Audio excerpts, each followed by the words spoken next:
Here are some guided notes on inverse trig functions, and I'll leave a copy of this paper in the description that you can download and print.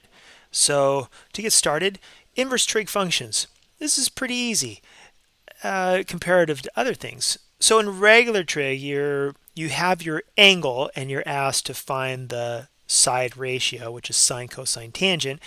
And in the inverse, we're going the opposite direction. We're kind of given the answer and we're asked to find, well, what is your angle that you got?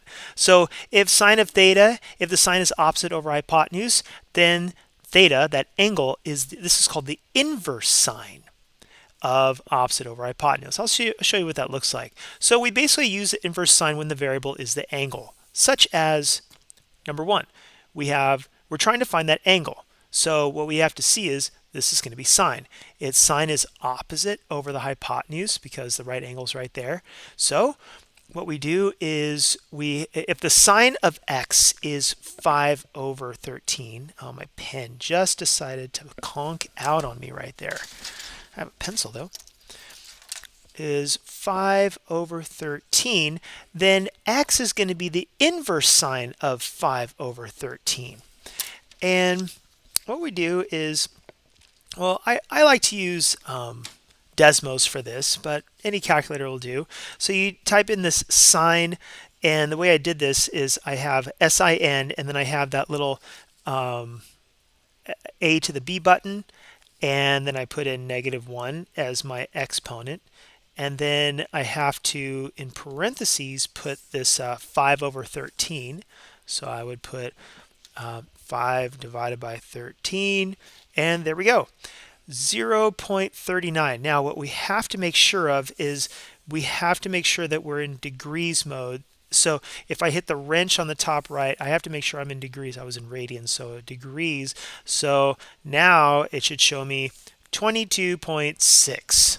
And so that means that x is about 22.6 degrees. The next one. Here, if that's the variable, then this is going to be tangent because it's going to be opposite over adjacent. So that's 8 over 10. So then you take the inverse tangent of 8/10.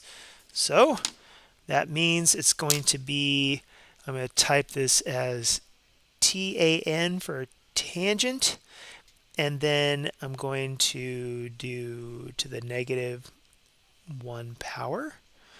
I go to the right, parentheses, and what was that fraction again? 8/10. So 8 divided by 10, and my angle is 38.7 degrees.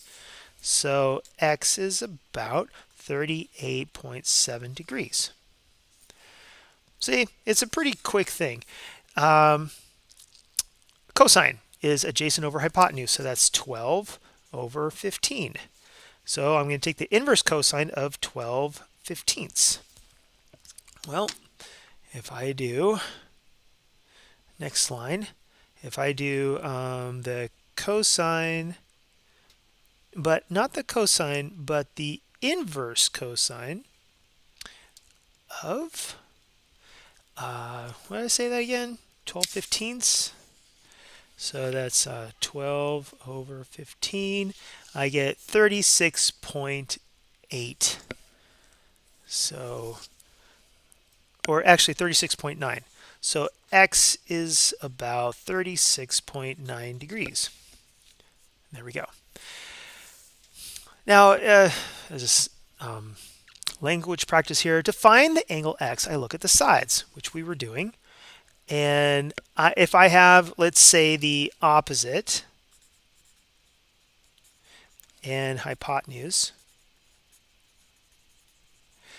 I use inverse sine. Now, this undoes the ratio to give me the degrees. Okay, so we have a few for you to practice on. And I will provide my answers in the description. So that's it.